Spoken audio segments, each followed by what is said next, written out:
You only need the light when it's burning. Okay, so if you have problems with your hip flexors, I suggest this one. Putting one foot on one knee and sit down and push your, let me turn this down. There we go. Okay, so putting one leg up on one knee and pushing it down, opening up your hip flexor. This really helps, especially with leg day. Like, I always make sure I do this and stretch like 30 seconds to 45 seconds on each side and then switch. Like, I did legs today and I'm like really sore, so this helps a lot for your hip flexors. Another good one for hip flexors is the one, I don't know the names to all these, but putting your knee above and stretching your stretching your foot back, and now you're opening up this hip flexor. If you push down on your knee to get it to open and touch the floor, and this one, point your toe and push back. And hold all of these for like 30 to 45 seconds, which I'm not going to do right now because it's going to be a really long video. But this one's a really good one for your hip flexors. And then another good one here, leave your foot all the way down flat, and this opens up this side of your hip flexor. So I'll show you guys, I'll alternate, and then you can also press down and that opens up your whole hamstring in your leg. Like, I am so sore, so this is like, feels really good. But so what I was doing on this side was pulling here, so now I'm opening up this, the top part of my hip flexor.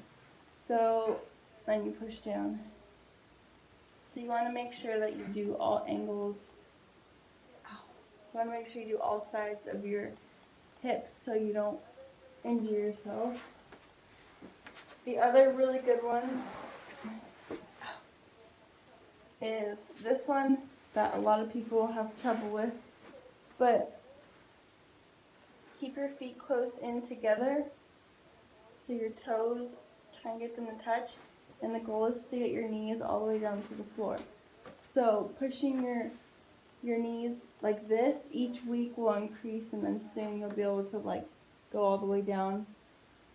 But you want to get your knees to touch the floor. Some people actually put weights right here, and that helps too, to kind of press them down. But it's going to open up both sides of your hip flexors. So I've showed that one in the past, but another good one for hamstrings and for everything, pull your toes forward and point them forward. So pull, opening up, and then point forward and come all the way down. Let's see, another common one. Ow, I'm so sore.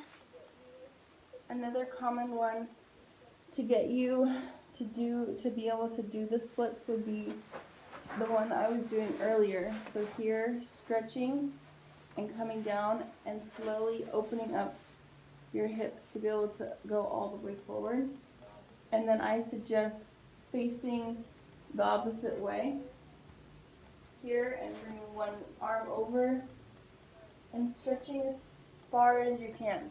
Sorry, it's hard to talk and do this at the same time. And then vice versa, so you would switch sides. Oh.